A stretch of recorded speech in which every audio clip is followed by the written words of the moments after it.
Hello, everyone, and welcome back to our One Piece cast. Today we're talking about Thriller Bark, another really good arc that basically starts off with a bang with the introduction of Brook, who will become a great member of the crew.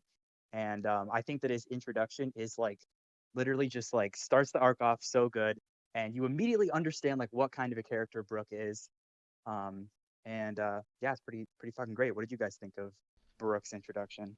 Yeah, I thought it was awesome. I'm a big skeleton guy, kind of, skeletons are pretty cool. And, a lot live talking skeletons that's cracking bad jokes all the time, pretty great. Yeah, definitely. Brooke is one of my favorite characters, favorite Straw Hats. Just a goofy guy. I think overall this arc was pretty good.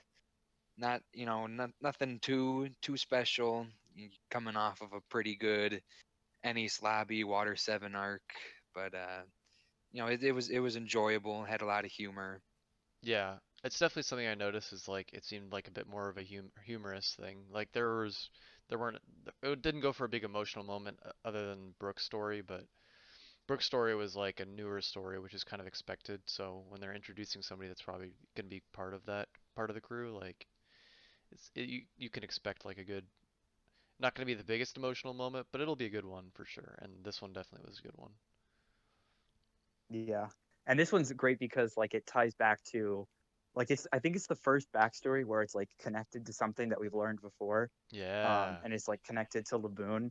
So it's like pretty awesome to like see that like Brooke was actually a member of the crew that left Laboon on the Cape, or at Reverse Mountain all that time ago. Um and it like when he finds out that like Laboon is still alive and like still waiting for him, oh, it's like such a good payoff for like something that Hmm was set up so long Very ago. rewarding, definitely. Yeah. Yeah. I thought I remembered you guys saying like the Laboon payoff wasn't until like chapter 800 or something, so I like wasn't expecting it, so it still hit me like cuz I was like when you first told me like, "Oh yeah, Laboon will pay off later." I was just like, "All right, I'll expect it." And like when next arc, and then I was like, whatever. I'll forget about that." And then it was like Laboon. I'm like, "Oh shit, that's my guy." Yeah. Yeah, it's pretty awesome. Yeah. And then also like I've been like uh Luffy has been constantly talking about getting a musician, and every single time Luke always Uh-huh. asks me, "Who do you think the next member of the crew is gonna be?" I'm always like, "The musician." He's always looking for the musician, and we finally got the musician. Yeah, it's great. I love how like Luffy is immediately like you have to join the crew when he like finds out that he's a skeleton, and then he finds out that he's a musician. He's like, okay, you really have to join the crew. But he does that. Yeah. He kind of does that for everybody on Thriller Bark to start with. Yeah, Yeah, all the yeah. zombies, He's just everyone, going yeah. around to all the zombies like, "You want to be my Nakama?" Yeah, it's it's really funny. Dude, my favorite Yeah, Luffy just moment. because Oh, sorry, go ahead. I was just gonna say because like Luffy is like all about like the weird wacky shit. Yeah. And because all of like the zombies are like stitched together from like different bodies and stuff. Like there's a whole bunch of weird wacky shit on this island. Yeah. My favorite Luffy moment by far was when, and it might have been my favorite, it was just like such a small thing, but it's like when they're like first getting on the island and the zombies are coming out of the ground, and then one comes out of the ground in front of Luffy, and Luffy just pushes him back into the ground. Yeah, I love that that is an frame. It was iconic moment. hilarious. Also, the was I can't remember her name. Perion. She has like an ill face at one point after she finds out Oh that yeah, Perona. Corona. After she finds out that Usopp doesn't have negative feelings, or he's like the master of negative feelings, Yeah, she gets her own NL face, which is hilarious. that was such a great Usopp moment, and like Yeah. it's great that like she has the Eneru face because it literally is like the exact same situation that like he first had that Yep. face Mhm. because it's like you find someone who's the perfect counter to your Devil Fruit ability. Yeah. So it's just like so good that that's the specific visual gag, Yeah. but then also just like that is like literally like one of the best Usopp moments up until this point. Like so fucking funny. Yeah. And we And also it's just like it's so good. we get Sogeking that comes back, but he comes back literally like I think he comes back twice, but like very briefly. He'll just be like, Uh-huh. "Oh, I think it was during that fight for sure. He was just like he Yeah. literally puts on the mask for like 2 seconds, And then Yeah, I to think it like was as a source of bravery. Yeah. yeah, yeah, yeah. Yep. And then I think he puts it on a bit later. And then also they're talking about like I think there was like when they're hunting them down on the island before the second Shichibukai gets there, the Hmm. Um, Luffy's shadow monster is like looking at all the wanted poster, and he looks at Sanji. He goes, "This one looks exactly like that guy." And then he looks at, and then he's like, "But where the hell is this Soga King guy?" Yeah. Yeah, Yeah, it's good. um, Perona is actually my favorite character to come out of this arc. she had Yeah, really cool Perona's pretty great. powers. Yeah, Her she's really her cute. design's very cool. Yeah. Her power's cool. She can float. She got sent to the Shadow Uh-huh. Realm though. Yeah, she did. She sure did. Yeah. She literally just got Kuma yeeted her. yeah. Kuma said, Yeah, "Hell dude. no." Basically everything after like Kuma shows up is just like ridiculously good in this arc Oh because it's yeah. like the fact that like the when Nami realizes that like oh shit there's like a second Shichibukai here, like this is just like a threat that's like unprecedented, and then he just immediately like just touches Perona and she's gone, and like we have no idea like how the fuck that happened. um so he's like immediately like a huge threat. And then also Kuma was like set up way before, way back in Jaya when they showed the Shichibukai meeting about who's going to replace Crocodile. Mhm. So like he's like he's been someone that we've been kind of wondering about since then. So it's like a great payoff, and then also he's just like immediately established as an insane threat, and then he makes some real waves later on when after fucking he he like shows up after the fight Yeah. with Moria and stuff.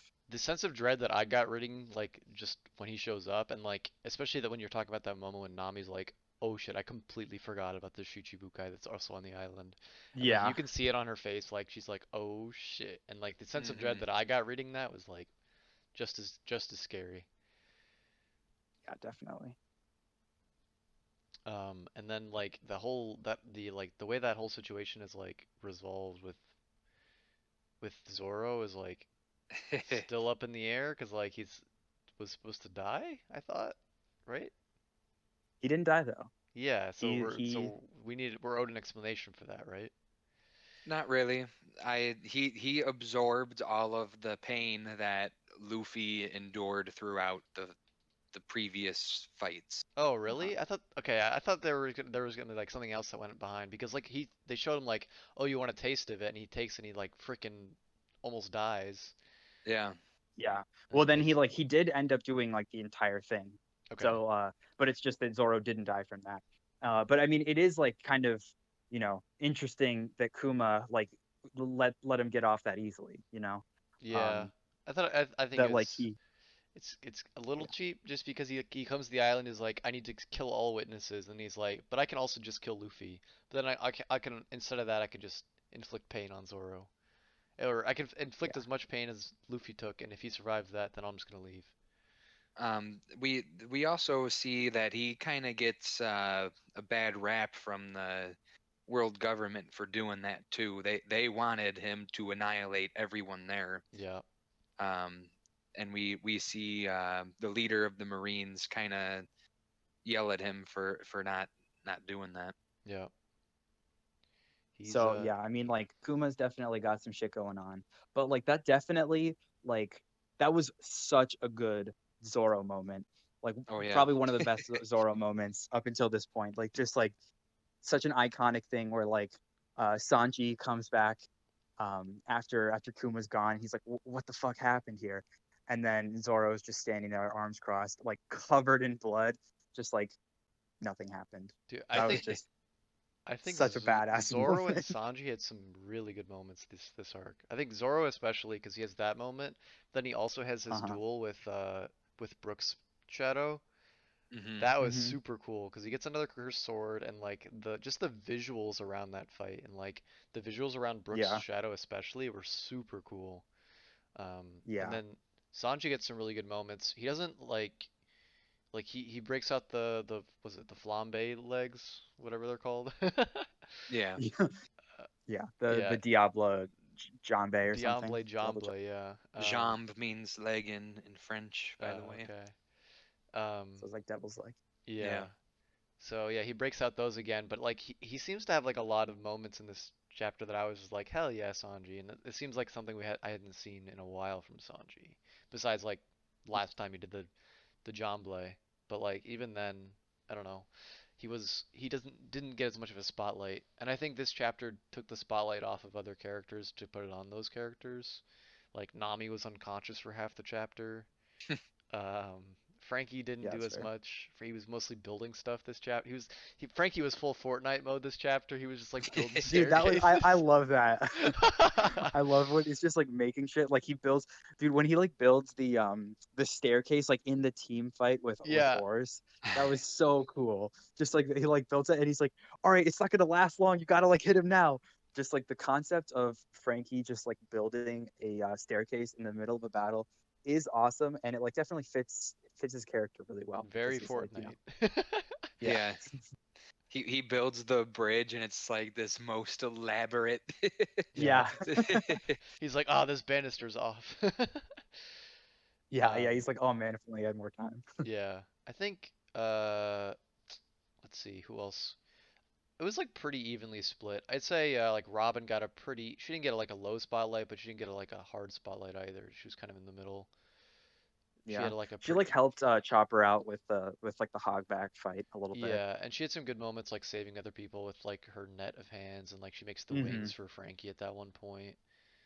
Yeah. Um, and she She was like, also there's a great Robin moment where she like when they're doing with their it oh, was the like mecha moment? Frankie, Was it the mecha Zoro, moment? yeah. Yeah, I love Yeah, that the moment. mecha moment where where it's like it's Frankie, Zoro, Sanji, and Usopp and maybe Chopper as well are all like doing like a mecha thing, and then like Robin's just like, I'm not doing that. Yeah, she's literally just like, "That's stupid. I am not doing that." And then like Yeah, I everyone like gets hit or whatever, and they get knocked away, and Zoro just like, "I don't know why the fuck I just did that." That was so yeah, because stupid. Zoro's definitely the one who like takes himself like the most seriously out of everyone who did it. So he's Yeah. like, dude, what the fuck? He's That's like, kind of "Yeah, out that of was actually character. really stupid." That was a really great moment. Yeah. And that was like in the middle of the fight too, which is like going back to what we were saying earlier. Like this chapter seemed to be very lighthearted, which was pretty great. Just because like the entire concept is very, like I wish I was reading it around Halloween, and like it seems like a Halloween Uh-huh. special almost. Hmm. And of Yeah. course, even though it took place over, the chapters came out over the course of mostly a year. But yeah, it was great. It definitely reminded me of a lot of other. It reminded me of like other like games that I've played or shows that I've watched where they've had Halloween special type of things. That's Yeah. definitely what they were going for. Yeah, Just the spooky aesthetic, kind of Uh-huh. goofy, lighthearted type yeah, of thing. Uh, to kind of contrast the events of Enies Lobby. yeah. Yeah. And like Um, especially since Ennie's lobby was like so focused on like the fights and like the emotional moments and stuff. I like how we're in like a more unique like where the setting has more of like a sway over the story and like over like the feel of it, yeah, like just exploring all of like the different like learning how like the zombies work and how like the entire island is basically built around Gecko Moria's power is like really cool, and like how it connects with like Hogback and stuff. So it's like definitely like less focused on like serious fights and emotional moments and more just like, hey, like let's kick back, figure out what the deal with this island is, and like Brooke injects like a lot of levity as well because he's basically just like a great comic relief character. yeah. And like also with like the comedy, like it is like a very comedic focused arc, but like at the same time, Hmm. like the fights are still like they took down another Shichibukai. Like that's a pretty big deal. Like it's not Hmm. just like them going to an island and beating up some random guy that doesn't have an impact. Like it's still going to be Right. Yeah, very important that they just messed up another Shichibukai. So yeah, actually for me, Moria was kind of a letdown of a I, villain. I I agree with that. I think that's probably the Yeah. weakest part of the chapter. Moria, like he I don't know the last fight like I He feel like comes off as a coward. yeah, I think that was Well, he kind of is yeah, because yeah, like I'm okay with that part. I just thought like his power seems so strong with like he like how Nightmare Luffy worked and like how Moria looked at the very end of his fight. But then they just like wait him out and like use him as a punching bag, and he doesn't really fight back too much at all, and it was kind of lame. But like at Hmm. the same time, like I can kind of understand it because like he's used to fighting with his shadows and not him personally. So I don't know. mhm. Yeah, I think it makes sense, like because like his whole thing was that he went to the new world and then he got his ass handed to him by they named like another Yonko. They name his name's Kaido in this. And so like and then after that, like his whole thing is basically like, all right, well, I'm not gonna like rely on my own strength because like it just didn't work last time. So I'm just gonna basically try to like make an army of zombies and rely on other people and like not do any of the work myself. And that like does Hmm. prove to be like his downfall in the end because he does have to he faces a crew who's able to take down all of like the waves of zombies in his way and then just force a 1v1. And it makes sense that he's kind of like a pushover in that sense just because of like his whole philosophy, I guess. Yeah. He let himself get fat and rely Yeah, on he's on his exactly. nightmares and his What's Yeah. it? Well, and it's also Fucking interesting he because lost it's his like, fighting skills. yeah. Well, and like he was kind of like, he says that like he lost a lot of his like crew along the way too, in the fight against Kaido. So it's like, it's almost like as a defense mechanism that he like uses all of these zombies because he says like, oh, like my crew died in the past. And so like if I make a bunch of like zombies, then my crew won't have to die anymore. So it kind of like almost like humanizes him a little bit. Like he's like afraid of losing like his friends and like those close to him. So like that's why he just sort of like opts to instead of like he doesn't even have that as an option. He basically just uses everyone around him instead yeah. of like Hmm. actually, being friends with them and stuff. You see him warning Luffy too, like don't Yeah. like the new world is something completely different, and Hmm. like I wasn't able to do it. You guys are gonna have to be stronger than this if you want to survive. Yeah. I actually thought that was kind of a cool moment. He was just literally like it was like right before he died, I think, and he was just like one last warning, Luffy, like the new world will fuck you up. You better be prepared. Yeah. And Yeah. and then Luffy says something like he's like fighting the shadow or something. He's like, "Well, I'm gonna need this to like I'm gonna need or he talks to his shadow, I think. He says, "Well, if you want to go to the new world or like the end of the Grand Line or something, then you're gonna want to be with me." Oh, he says if you want to be the Pirate King, then you're gonna want to be with me because like his shadow also wants to be the Pirate King. Yeah. I think that was a cool moment. Yeah. I thought And the I like how like that is like the last thing that Moria says, and then after that, like Kuma encounters the crew. So it's like we've gone like at that point we've basically gone from like a super like lighthearted, like almost like a comedy arc to like shit has hit the fan, and now it's like 100% serious again. yeah, Hmm.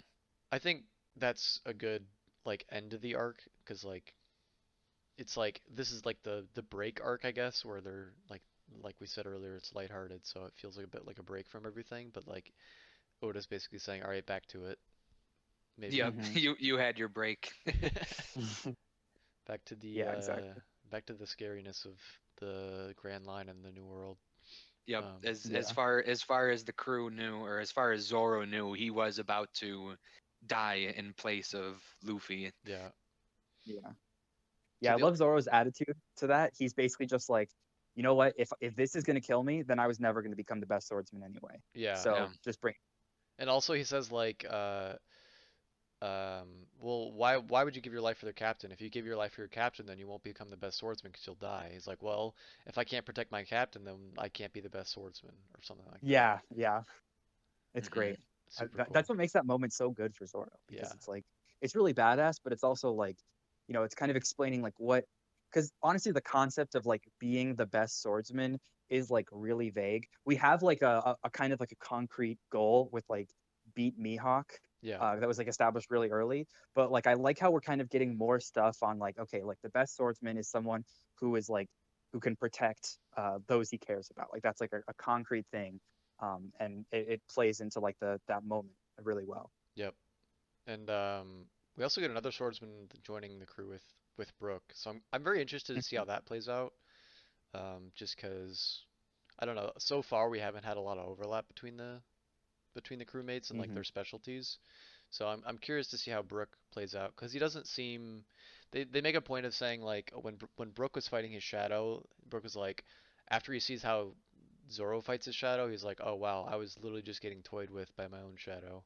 So Yeah. I'm curious to see how strong Brook is. They said his bounty was 33 million, which is pretty good, but like not comparable to Zoro or Luffy. So I'm very curious to Right. see how Yeah. they avoid that overlap or how they I don't even know not even avoid, but like how they deal with it in general. Yeah. I mean, he has a different kind of like fighting style He's more than fencing. Zoro. Yeah, his is like more fencing kind of, and like He's he does got the like the quick quick draw. draws. Yeah, the Yep. quick Yeah. draw. Oh, the quick draw and his shadow doing the quick draw were so cool. I was loving Uh-huh. that. And like when Yeah. Zoro is doing his own kind of thing with it and they like go back and forth. Ah, I love that fight. Like the sword fights in this, like whenever it's Zoro versus another swordsman is super cool. Like even in like Alabasta when he's fighting the like the sword blade guy, that was a Uh-huh. super cool fight. And I just like love it Yeah. whenever he has to deal with or like Arlong Park when he's fighting the one fish with the swords. It was so cool. I just those are my favorite fights, I think. They're just handled so well. Yeah. I don't know. I kind of like, to be honest, like I usually don't love the Zoro fights just because like I prefer the ones with like devil fruit powers because they're like usually more creative and it's kind of like, oh, how am I going to fight against like this unique um power? Yeah, I But can like see I that. think that Zoro definitely has some like really great moments. Like the fight against Mr. One in Alabasta is like one of the best fights for sure. Hmm. Just like because I love how like that fight more than like probably like more than like any other fight in One Piece has like a concrete thing where it's like by the end of this fight I will know how to cut steel and then like he actually like so there's like a solid sense of like progression from like the beginning of the fight to the end of the fight and it's fucking awesome. Yeah, And the fact that he's like literally a swordsman who's fighting someone who's like basically entire body is a sword, super cool. yeah. But yeah. On I, that but, sense of but I also like the oh no, go ahead. on the Let's hear sense it of complete. progression, we were mentioning last time we were talking about Enies Lobby, like every character got a little progression. And I think Hmm. this arc is a nice contrast to that because like everyone has a fight, but like I don't think we get progression for anybody. Like Right. It's nobody really Yeah. learns a new thing, I don't think. it's not progression. We kind of get to see the upgrades they got in the last arc a Yeah. little bit more. Yeah. We get to see Usopp's Hmm. new slingshot. I guess you could count Zoro's new cursed sword as an upgrade, um, Yeah. for sure. And then yeah, we get to Yeah. see Sanji's using the same stuff we saw new stuff last time. Um, yeah, it's I guess it is. We have to take that break and have a nice show off of the same thing because we don't want them just breaking it out. We want that to become the new regular, you know. So then the next time they take out something new, it's like, oh yeah. Right. So Hmm. now that that's the new regular, we're even more hyped for the when Sanji takes out the ice legs, you know? The fire and ice each leg. Yeah. Yeah, he like instead of spinning around really fast, he just keeps his leg really, really still until all of his molecules stop moving and he hits absolute zero. Yeah, yeah, yeah. But yeah, I mean, I think it's kind of like interesting, like how like this is something that I think that One Piece kind of like goes against like the traditional shonen formula is that there's actually like a lot less power-ups than there are in like other shonen series. Like I feel like in a lot of other ones, we have like characters are like getting power-ups at like a much more like consistent rate, you know? Like for Hmm. for for Luffy, we've really only had like the real like power ups has literally just been in Enies lobby, like with Gear Second and Gear Third, and the fact that we basically had two power ups like in one arc is like is kind of weird. And then like up until that point, like he hadn't really gotten any like concrete like new abilities that like really felt like a huge milestone. So I think it's kind of like interesting like that it's like different because I feel like that's like part of like the core appeal of like shonen series is like the sense of progression. But Yep. one thing that I think in One Piece that gives that sense of progression is like there's a couple things. Like for one, there's like the fact that we're on like the grand line is literally just like a sequence of steps that we have to take in order to get to like the concrete goal of the One Piece at the end of the series. Hmm. So like literally just by virtue of like moving to new environments and like and progressing past them, like that's a strong sense of progression. But I think the bigger one is like collecting more crewmates, because like every time we collect another crewmate, like it always feels like really earned, because we like learn things about them, and we kind of have to like usually get them out of some predicament in order for them to like join the Straw Hat crew. So there's like a real solid like sense of like earning progression in that sense as well. So it's Yeah. kind of like training in other shonen is kind of analogous to like getting new crewmates in One Piece. And I think it's great because it's like more characters that we like know and care about too. So it's kind of like Yep. the sense of progression and more characters wrapped into one. Yeah. On More the adventure, more yeah. on the Yeah. subject of Luffy, I think it's also interesting because he hasn't really needed a power up until that moment. Like he's Hmm. had fights where he struggled with, but he's like found other ways, like more problem solving ways, like blood on your hands to fight crocodile and stuff like that. But like up until Yeah. that moment, he didn't really need the power up. So I'm curious to see if Yeah. that rate of power ups increases with Luffy, or how that happens going forward. Just Yeah. because um, once you start needing power ups, it seems like you might need them a bit more. Um, Hmm. so And like the new world has been hyped up, like just as we mentioned earlier in this episode, as like being like super serious, and Moria's like, as you are now, you will not be able to take on the new world. hmm Just because you beat me, that doesn't mean anything. So there's definitely like some foreshadowing of that to come.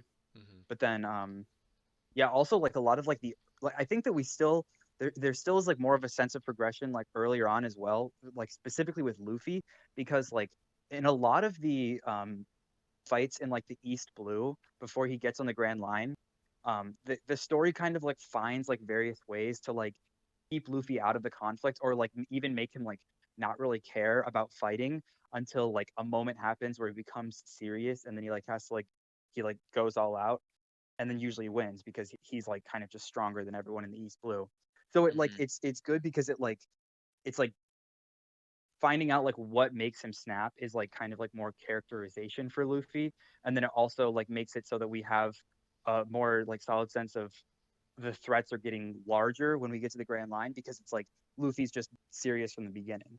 Like hmm in Alabasta, like he's serious the entire time. There's not like a moment where he's like, oh, now I need to stop goofing around like there is in like the East Blue. yeah. So we get like we get a sense that the threats are getting bigger even before he needs a power up. Yeah, I think well, going back to Alabaster, he also like gets his ass beat like pretty early on in the arc. Hmm. Twice. Yeah. Yeah, he Yeah. almost Exactly. gets killed. So, but yeah, it's they're very cool to see. Going on to the new or I guess kind of new Shichibukai, was it Kumo, Yeah. Kuma. Kuma. Kuma. He had like a cool reveal of his self when Zoro slashes him, and he's like a robot, cyborg looking Yeah. guy. That Uh was huh. really cool. I was like And like not Zoro can't expecting that. cut him. Like he can only he can't cut his like he tries to cut his arm off, but he can't do it. Yeah, So that means that like whatever he's made out of is not steel, and it's stronger than yeah. because Zoro can cut steel. And he's also eaten a devil fruit, which is not unparalleled or unseen because we've seen a gun eat a devil fruit. So somehow Yeah. that's the technology he talks about with the doctor's name. I can't remember her name, but Vegapunk. Vagapunk. yeah, Vegapunk's been Yeah. alluded to a lot recently, and that's even going back to the gun dog one. Like Yeah. I think they They kind mentioned of that was I don't Vegapunk too. remember if we said it during the Enies Lobby episode, but they kind of like retroactively explain how that was possible, because I'm pretty sure that like Spandam says like that the reason that he has like his sword that it has the elephant fruit is because of like Vegapunk's Yeah, technology. yeah. So we can like assume that the same thing happened with No, like the I gun think eating they dog literally said fruit. at that point like, "Oh yeah, we saw a gun that ate a dog fruit or something Oh like yeah. that." They Hmm. they literally Yeah. said that must have been it. Um, Yeah. but yeah, that was it was super cool seeing him like a fucking robot. Uh, they mentioned he's like the most loyal to the government. So, and Hmm. did they ever say like he was like made by the government or? Uh, I don't think they say how he got. Like we really all that we know about like him being a cyborg is just like what Zoro was able to uncover was Okay, just like by like being able to attack him and then not being able to cut him and stuff, and like seeing all of like the gears and shit that was inside of him. Yeah. But Hmm. it's also interesting that like he's presented as being really loyal to the government, but he like passed up an opportunity to basically just wipe out the entire Straw Hat crew while they were like licking their wounds from Also, the his name is like his what's his name, the Tyrant or something like that, and he's yeah. like they say like at the very beginning like he's the most like ruthless out of any of the Shichibukai or something like that, Hmm. and Yep. like Yeah. it seems like he just like went against a lot of his so-called reputation, which was interesting.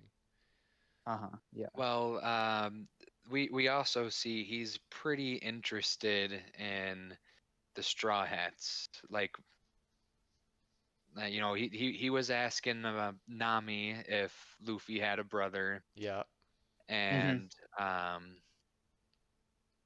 he was asking something else. Oh, we hear him talking about Dragon too. yeah, he mentions Dragon. And Yep. on the topic of Luffy's brother, we learn that Ace is in a prison. He's in what's the prison called? Impel Down. Impel Down. Yeah. He's in Impel Yeah. And Down, that and that then was mentioned in Water 7, I think. was it? Oh, Yeah. Yeah, Impel they were Down saying was, like but Ace being there wasn't, was it? oh yeah, yeah, yeah, yeah. No, The yeah. the prison was And then yeah. also at the very end with the paper thing that they mentioned about the New World, the The the Fever cards. yeah Viver Yeah. cards. We learned that Ace's Viver card is not doing so hot, which means Ace probably isn't doing so hot. Yep. So that's probably a good guess as to where they're going somewhere in the future to save Ace. Hmm. um, Not a bad Right, and guess. we hear Kuma tell Moria that uh, Blackbeard is going to be replacing Crocodile in Yeah. the oh yeah, yeah, Shichibukai. yeah, So I mean, we can put two and two together that Ace got his ass handed to by yeah. Blackbeard. He, I'm Yeah. really That's excited to that's see. probably why he's in Impel Down. Yeah, Yeah. I'm excited to see Blackbeard fight again. His first like very short fight with Ace, it was super cool. Like this darkness power. Uh-huh. Very excited. Yeah.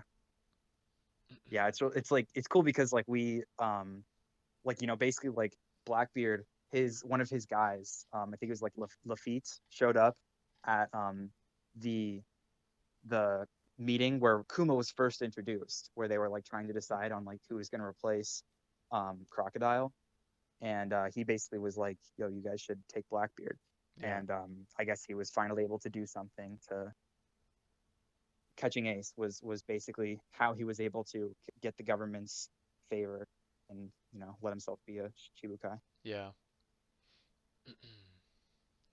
Very, very interesting. Yeah, Oh um, yeah. trying to think Can of I other. but can yeah, I bring up my least favorite part of this arc? Yeah, sure. What was it? sure. I did not care for Absalom and his whole story arc going on. It got really repetitive for me. It really did. It's he's chasing after Nami, and he has Lola chase Nami, and then Lola's chasing him, and then now he's chasing Lola. It was just very repetitive and frankly very creepy. The thing about all those things you just said is that it happens. All those things happen once, and then it happens again with during Nami being unconscious, and it's Yeah. like I just saw this already. I was kind of going reading through those pretty fast. Just um, I don't know. It seemed like the bond between Lola and Nami was perfectly established after the first one, and I didn't really gain anything about out of the entire second wedding part. But I don't know. It was a small enough part that I didn't care too much. Right. It was just kind of going on at the side, but Yeah. it was something I just did not care for. I also didn't care too much about uh, the dish girl. I thought that was kind of okay, but I was just like, eh, I don't care. This person looks exactly like Nami. Right. I don't know. The one thing that I did like about like the Absalom thing is like Sanji's reaction to the whole Oh yeah, thing. yeah, Like Yeah. I love how because it totally makes sense that like Sanji would be extremely jealous of Absalom. And it's great that like he basically says like when I was like a Oh, kid, I love that like part. I Yeah, that was knew funny. that like the one devil fruit that I wanted, like I didn't want to eat any devil fruits, but if I found the one devil fruit that you have, then I would eat it. And he's like, because I would use it to like peep on women, and he like cuts himself off. He's like, as a hero of justice or like something, and it's really good. Like I Yeah. love that like yeah, it's just it's great that like a peeper, like a guy who has the devil fruit that was perfectly suited to like peeping. Sanji is like he already knew about that devil fruit. Like it's not Yeah. even Yeah, that like it's not even that like he was like holy shit that devil fruit exists. That's awesome. Like he like did his research. Like he yeah, he probably was like trying to find the devil fruit that would be the most suited to to checking out girls, and Yeah. that's basically exactly what Absalom has. So it makes Yeah. sense that like he's not only is he furious with him because of like how he basically like groped Nami while she was in the shower, but like he's also you know jealous of the ability that he has to do that. He mentions that So that he was looking through the encyclopedia of the devil fruit and he'd like picked out one of each type that he was interested in. And so that's one down, which means what is three types, right? Of devil fruits. yeah, that's true. So I'm curious to see what the other two devil fruits that he's got his eyes on are going forward, because that was definitely something that was new information for Sanji's character, which is not something we get a whole lot of. That's Uh, true. Yeah. but yeah, I think Sanji's fight was fine. I just didn't like the stuff before it, and like Luke said, it was very creepy. I was like, why am I reading about a guy literally groping a girl in the shower? Like, what the fuck? What is going on yep. right He's now? not a good guy. You know, absolutely. Like you know, Sanji is rightfully angry at him. So it's good to see him get beat down by Sanji. It's Yeah, cathartic. for sure. I liked, yeah, Sanji beat his ass, and then Yeah, so I can't remember exactly what happened, and then Nami wakes up finally and just lightning bolts him once. yeah, yeah. It was good because like we get like you know Sanji, we get him like being angry and like his chivalry comes into play to like beat him, but then also like Nami gets like her last, she gets like the last hit on him as like a form of revenge. So it's like good for both of those Yeah, characters. Sanji got pretty angry in this chapter at certain points. Yeah, Also, I like the reoccurring gag with Nami of like she would always be talking about something related to the crew, and then like her eyes would turn into money, and then they'd be like, "What the yeah, fuck is going on with your eyes right now? yeah, Your eyes are doing that weird thing again." yeah. Because Yeah, like it's good. that, I like it whenever they like acknowledge that the visual gags are like actually happening in universe. yeah. um, I also like I thought that the very common like framing that Oda does with like it's like a side profile of somebody and they usually have like really sharp teeth and like yelling at somebody, you know. Hmm. Hmm. It's like super common. I think that was like done a lot in this chapter to pretty good effect. But I think it's just like a very Oh, oh yeah, I it's know like a what you very mean. common Yeah, comedic thing like a and comedy thing. Yeah, yeah, it was like a very common comedic thing that and I guess just because it's comedic arc that we saw it a bit more. Um, I think it's usually Usopp that does the face the most. yeah, Usopp because yeah, he's always mad that people are getting him in dangerous situations He and yeah stuff. he's a lot of the times he's the straight man for some of these Yeah, things. And he's a straight man, but he's also like you would never see Zoro like be that uh I don't know what to say like he wouldn't have that much he would never energy be towards something. so yeah, yeah, exactly. Like Zoro wouldn't really be like mad about being put in like a dangerous situation because like that would not be cool, and Zoro's cool. So Yeah, he would just cut off his arms instead of getting out of the wax any other way. exactly. The laughs in this arc are Oh, they're fantastic, by the really way. good. I was noticing that. I think my favorite was the doctor's. His was like fuss fuss fuss fuss fuss Fuss, fuss, fuss, Mhm. fuss, fuss. fuss. I That's what, was yeah, that's what he sounds like. And you got Perona, she goes, and you got Moria, he goes something like, She, she, she, she. Yeah, I was actually Yeah. noticing that because I was like, why the fuck is he saying "faux" so much? And I was like, oh, that's his laugh. That's his laugh, yeah. Yeah. And then of course we get Brooks laugh. Yo. Brooks' entire crew does the, and Brooks Shadow even does the yo. Yeah. It was great. Yeah, Yeah. I that was definitely something I noticed that I was loving it.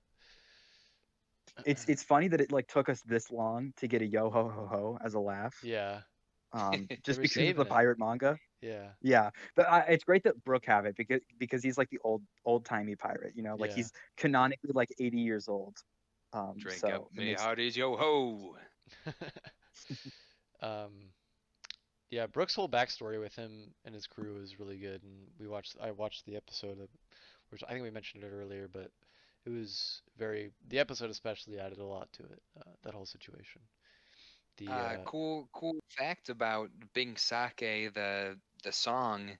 Uh, Oda actually wrote the song itself, like the melody and everything else. Oh, cool. oh Yeah, wow, the I didn't lyrics know were he in the wrote the manga. melody. I didn't know that the tune was he had actually gotten the Yeah, tune as well. he came up with the tune. That's super cool.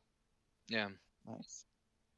It was a good That one. makes it like even more justified because like that is like as I was saying before, that's like the one moment that I think is the most important to watch the anime for because it's just like you can't it's not the same reading the lyrics of a song versus like hearing it. Yeah, Um so like that's like that was like the one moment where I was like, okay, well, you need to like make sure that you watch the anime for this. yeah. So Also it's they cool to know that it's like canon, that Mm. like that the melody is canon. Mhm.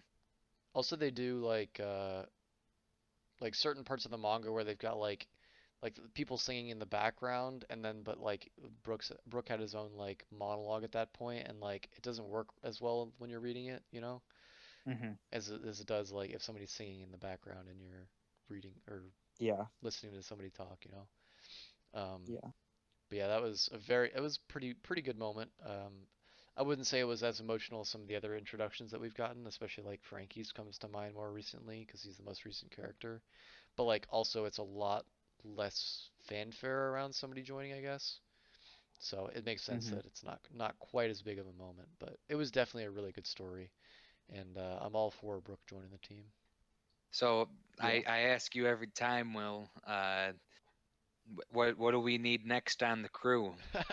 I'm trying to think because I kind of figured you'd ask me this since we got the musician now. I don't know if they've mentioned anything else because the last two that they mentioned that they needed the most were shipwright and musician, and now we've got both. So You think we're complete? no, I don't know if we're complete. I just think they haven't mentioned it, or they haven't mentioned it in a while. Let's see. They need somebody who's an expert on the New World. Somebody from the New World to teach them about it. So yeah, that's a fair assessment. Also, I don't I know would if you agree. remember, I don't know if you remember, but at the very beginning of the manga, like I literally think it's chapter one, maybe chapter two, when like Luffy is like first leaving his island, he says like, "All right, like the first thing I got to do is like assemble a crew. I think like 10 guys should be good." That's basically what he says. And so now We're at and 8. there's like a lot of argument in the community on like how much weight should be placed on like that specific number, but right now, Brook was like the eighth new member, not counting Luffy. Yeah, So, yeah, that's where we're at right now. 8 members. So I'm expecting 2 more is what I'm hearing. Yeah, I think somebody. Well, yeah, I think somebody that knows the New World because that's probably the biggest next place they're going. So, because like when they got to the Grand Line, let's see, they got who's the first person they picked up on the The Grand first one Line? on the Grand Line was Chopper. Chopper. That was not too early, I guess. But also Chopper never really served the purpose of like teaching them about the Grand Line. Yeah, because like he wasn't like a sailor or Yeah, anything. he was not a Yeah. sailor. The So first person that we got on in the Grand Line that was like experienced in traveling the Grand Line was probably Nico? uh Robin. yeah, Yeah, Nico Robin. Robin. But like by that point, they had already gotten it Yeah, down. that yeah, those yeah, I could see I because think they've been hyping up they kind of the did, new I'm world, sure they so didn't want to like undersell Nami. Like they want to like make Nami seem like a cool navigator, so they're like, all right, well, if we just like kind of get someone new right when they get to this new sea, it kind of like makes it seem like Nami's just like not capable. yeah, And there are a lot of moments where like where like everything is going insane in the Grand Line, like with like the weather or like with like some like monster or something, and Nami's the one who like keeps her cool and like tells everyone what to do, and they get out of it. yep, So Nami kind of fills that role pretty well. yeah. I don't know. I think they have been hyping up the new world quite a bit, but I don't know if it's as hyped as like the jump to the Grand Line was. So maybe it's not going to be somebody about the New World, but it's a decent. I can't think of anything else for the time being of what they would be, but we'll Yeah. see. And I don't think there are any roles. Like before, there was always the easy answer of a musician because that was something that Luffy had said a bunch of times. Yeah. But I don't think there's anything else unless I'm like I'm trying to think forgetting way back something. to like when you were mentioning chapter one, like one or two, when he mentions the crew, because I think he does mention musician back then, Yeah, he and he mentions mentions musician very early. navigator. That's like the first one. Yeah, Yeah, which is yeah. why it's great that he gets a musician I guess I'll this just arc. have to read and find out. Yeah, Yep. I was actually surprised that I kind of, as soon as I saw Brook, I think I kind of knew because I think I remember you mentioning a long time ago about a skeleton being in One Piece, and I think I remember Mhm. you drunkenly doing the yo. Um, but so I kind of knew as soon as I saw him that Brook was going to join, but also at the same time I was kind of surprised, like, because Frankie just joined the team, so I was pretty surprised, like they yeah, pretty quickly got another crew member, but it also didn't feel like it was rushed or anything, you You know? can't pass up a talking skeleton. Yeah, exactly. yeah. That plays music? Right. Plus, we had like two arcs with Frankie in them. Yeah, one and a Because if you half. count Water Seven and Annie's Lobby as two separate arcs, then like we had a long time with Frankie before he was part of the crew. So even though this is like the first arc with him as a part of the crew, he doesn't really seem like that much of a new character, because he's been around for a really long time, just Yeah. like around the Straw Hats. I feel like Frankie is so hard. Like personally, when I'm reading about like a fight scene with Frankie, I have such a hard time gauging how strong Frankie is. Like he seems strong, but at the same time, he doesn't seem nearly as strong as like Sanji, Zoro, Luffy. You know? Yeah, he's definitely not as strong as like I think they refer to them like officially as the Monster Trio in this.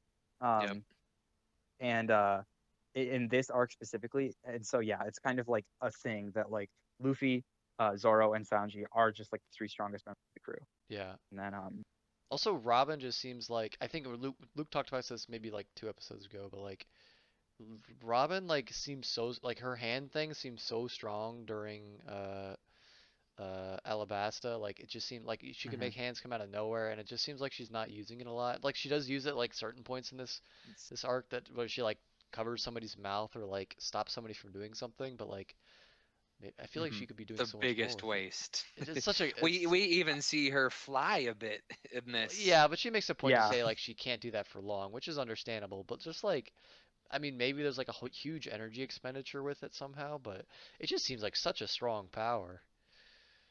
yeah, I agree. Like Robin definitely has a lot of wasted potential. Like Robin is one of my favorite members of the crew, but I will be the first to say that Robin doesn't get enough. And I honestly think it's because like Oda is like unsure of like I feel like he's just like he doesn't think that Robin should be one of the strongest members of the crew, even though her power is like one of the strongest and like one of the most It's flexible, yeah, it's really and like it can versatile. be applied in so many situations. And it's Yeah. also just like really good for like she can basically like outspeed anyone because it doesn't say that there's like like uh any like time delay in like making her arms. So like she could like just choke anyone like immediately. I mean, I Yeah. guess choking people isn't like a huge deal when they're like super strong. Like, I'm sure that like, I mean, Kuma's a cyborg, but like Kuma wouldn't be bothered by being choked, Yeah. So there are Hmm. like a lot of people that like wouldn't. But yeah, I agree that like Robin has, she could be doing more for sure. But I love like whenever, like, I love her like little like moments. I mean, I love her backstory, but then I also love like her little moments, like in like interacting with the rest of the crew, like the mecha one that we talked about earlier. Yeah. I just love how she's kind of like quiet and reserved, but then like sometimes like her personality will shine through in like moments like that. And there's like Yeah. some other ones later that are really He good. uh So we saw like more of this chapter just because it's after in his lobby and she's like it definitely felt like she was a bit more open and like she was willing to smile more this chapter hmm like this arc, which was yeah, nice to see because like yeah, that's a pretty big shift from previously where she yeah, was dark and brooding and stuff, you know. yeah. No, I love it whenever Robin smiles. It's great. Whenever she like sees Luffy do Especially something really because of the stupid. fact that like Yeah. yeah, because of the fact that like her backstory and just like her history of like not being able to like open up around other people. So like the fact that like she feels like that she's like at home in the Straw Hat crew is great, and I Yeah. love it whenever we see more of that. Yep. Any other good moments in this? I'm trying to think of other smaller moments. I thought the salt thing was kind of dead end. I don't know. It seemed like it was a very Well, it was important just thing for a little bit. unnecessary. Yeah. Yeah. I mean, it was just necessary to like be come up with a way to like beat the zombies. It Right, didn't. and then it didn't work when it came to beating ores. Yeah, they never beat was it yeah, they never like got the salt in Oz or was it Oz or Oz? Yeah, ores, I I don't know. think. I think that there's dispute on how to translate it. I don't know. Okay. I say ors. I think that's My how they said it in the anime. my manga said Oz, but I'll call them Oz. Okay. Yeah, anyway, the salt gets knocked away or whatever and I don't know. It seemed like a big build up for not a good payoff, I guess. I don't That's fair. know. Yeah. Let's see. We Others. did get a lot of cool like combo attacks between Straw Hats, Yeah, we got which Yeah. you don't get very often. there was a cool one with was it Sanji and Chopper, I think? I think Sanji like kicked Chopper into them while Chopper like right after Chopper popped one of his balls. Uh-huh. That was pretty cool. And there's some cool ones with like I think Usopp like does like a huge slingshot, and he like sends I think Frankie, Yeah, and that's really cool. and Or then maybe it was Brooke. I think Brook throws Luffy at one point. He's like, There, yeah, I love like the "Don't fact that worry." we're getting like it's like a big team fight. Like this is something that we haven't gotten before, where it's like a bunch of the Straw Hats against like one Yeah, really huge enemy. that So was really cool it's to like a see. cool kind of fight. Very cool to see. Yeah, And like, it's definitely like it's definitely better than when we have like the Straw Hats against a bunch of fodder, you know? yeah, Because it's like we know Definitely they're not taken down by the fodder, but like when it's like a bunch of the Straw Hats against like ores, then it's like okay, like this guy could a like fuck any of seemingly them. unbeatable enemy. Yeah, and he yeah. like basically like picks them off one by one, like they all get taken down before Nightmare Luffy shows up. I like how they all get like beat down and then they all get back up and like, all right, we gotta do this. And then Oh they Right. have yeah, that was a then great then moment. they have like a very intricate plan and like how they beat him and they're like actually kind of like it felt like they were toying with him for a bit like they like kick out his leg from under him and stuff like that. It was super cool. I think Yeah, Zoro has like a Captain Levi moment where he fucking like does a Beyblade up the guy's arm. It's pretty cool. yeah, It's also kind of fitting after all of the internal problems they had. Working Yeah. together like that is kind of saying, you know, we've done our housekeeping. This is the state of the crew now. We're all working together. It's all good. Yep. For sure. also like the moment that you said about like after I think it was like after Nightmare Luffy gets like beat when they all are like okay now we're gonna have to fight again and they all stand up. um like I love how like that inspires like Lola and her crew because like when that happens they're like getting ready to run away and then they're like holy shit these guys are like still standing up, like these guys are just ready to fight again even after like getting their asses handed to them and like seeing their captain get his ass handed to him. But then like that inspires them and then later on when like the sun is rising, like Lola and her crew are just like nope, we're going to put our faith in Luffy. Yeah. And then they decide to stay instead of running into the shadows, which is like nice progression for them. Also, another good Zoro moment, kind of going off that one, is after they kill or defeat Moria, and then Kuma shows up, and Zoro's just like, "All right." He like gets up, and he's like, "Time to fight another Shichibukai." Yeah, Very cool. yeah, it's pretty fucking awesome. Zoro definitely like after Moria is beaten, it's basically just like a bunch of awesome Zoro moments, and then Yeah. also like learning Brooks' backstory. So like really strong ending to this arc for sure. Yes, And for then sure. like learning because it's like a post climax. There's like another, but it's not even really like I wouldn't consider like Zoro and Kuma's encounter like a climactic moment, you know, because it's like not like there's been a lot of build up to it, but it like has a lot of weight just like immediately, you Hmm. know. And I mean, there's been kind of build up because we like Yeah. know who Kuma Very is and stuff. impactful, for sure. Yeah, it's like a gut punch, you know. Um, yeah, pretty fucking Very, awesome. yeah, definitely a reality check, which is kind of something they've been doing recently, or hinting towards recently with New World, and like you even have Moria telling him that he's going to be gut punched at some point. So Hmm. Yeah, and speaking of the new world, like the Vivri card that Lola gives to Nami is oh like yeah, she says like, oh, like my mom is like a big deal in the new world. So you know, this will lead you to her. yeah. Maybe she'll help you. So Somebody, so Lola's mom, we're gonna meet at some point. Maybe she'll be the next, the next Straw Hat. Perhaps. She'd probably be who a bit knows? old unless she's, I don't know. Lola seems kind of Probably not older than Brooke. Brooke's like 80. okay, yeah, but he's a skeleton. Mhm. If she was also a skeleton, I'd let it pass. Also, Frankie is like 30 something. Actually, I 30's think nothing Yeah. Robin is the though. oldest. Well, not counting Brooke. I was thinking back to Right. like Dr. Kureha. She was like Luffy wanted her to join the team and she was like 100 something or Yeah. 200 something. She was like super old. Yeah, yeah, she was really old. So Luffy has no problem with like having old people on the crew in theory. I think it's Yeah, more you Frankie is 36. I think it's Yeah. just usually No, like old there was people like don't want to travel. one of the SBSs, like someone asked like Oda, like, oh, if the Straw Hats were a family, like who would like the mom and dad be? And he said like Frankie and Robin would be the mom and dad of the crew. Yeah. Probably I could just see because they're that. the oldest. I mean, I feel like they kind of have like I feel like Zoro I might mean, be a yeah, better dad. oldest. Zoro's I like don't know. I more feel like Zoro serious. is I could see that, but Zoro is like a little bit too like like most of the time he's just doing his own thing. You know, like he does have moments where he's like concerned with like the well-being of the crew, but I feel like most of the time he's just like focusing Yeah, on himself. I could see that for sure. He's a very like self-motivated person. Let's see, other small ones. Oh, I like the moment with I mentioned I wasn't for or against the whole dish lady thing, but I did like the very small moment when, or like I guess it was kind of a running gag. Like she has like a thing against dishes, and like he keeps getting food, and he's like spaghetti soup, and she like just drops it in front of him. I was like, where the Yeah. fuck's my bowl? Yeah.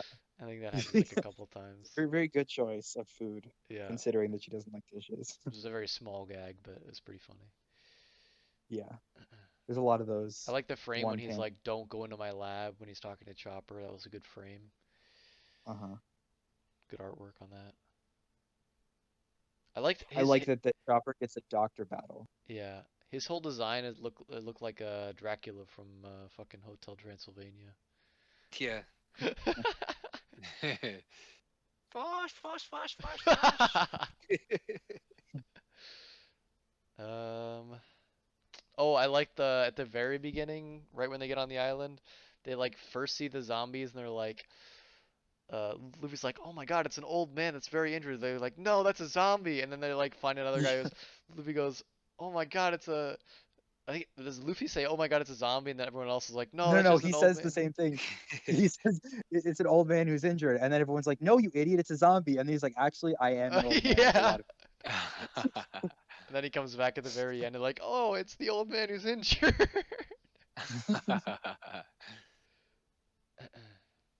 Yeah.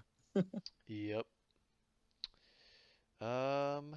Well, if nobody else anything else, I think that's a good place to stop.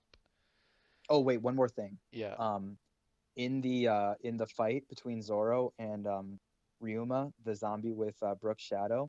So Ryuma is actually from like he's from a well they mention in this that like he's from like this place called Wano, but Hmm. like in like Oda had written another like a another manga before One Piece. It was just like one. It was just a one shot, so just like one chapter.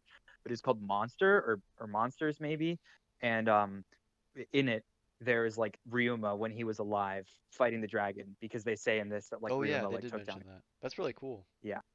So it's like actually like I mean you should read it. It's literally just one chapter, but it's like literally like canon to One Piece. So That's pretty cool. Yeah, I thought he was a cool. He was like he he felt stronger than. some of the other bigger characters, but it was a cool fight for sure. Yeah, because they say that like the zombies like physical strength is like from the body, whereas like the techniques are from the shadow.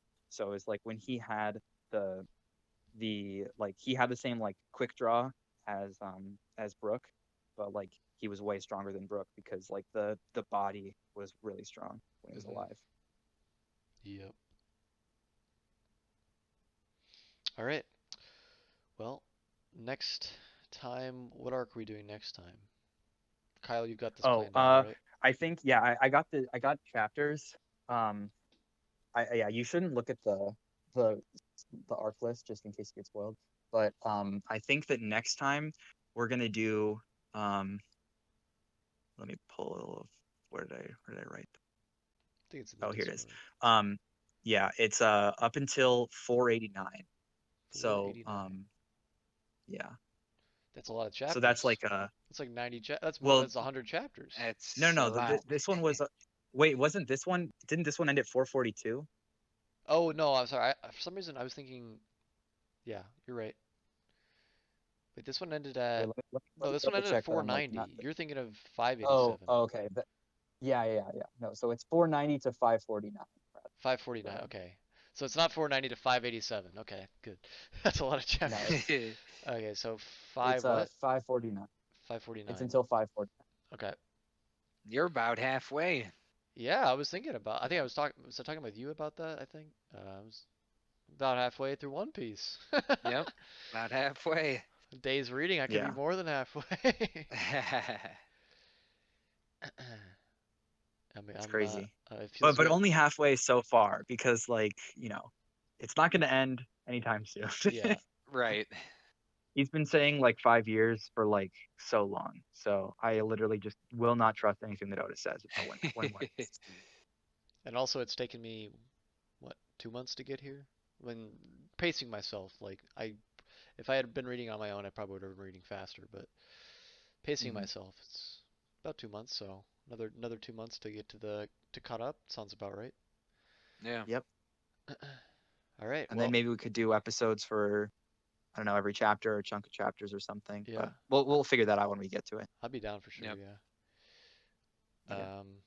All right. Well, next time to 549. We will see you then.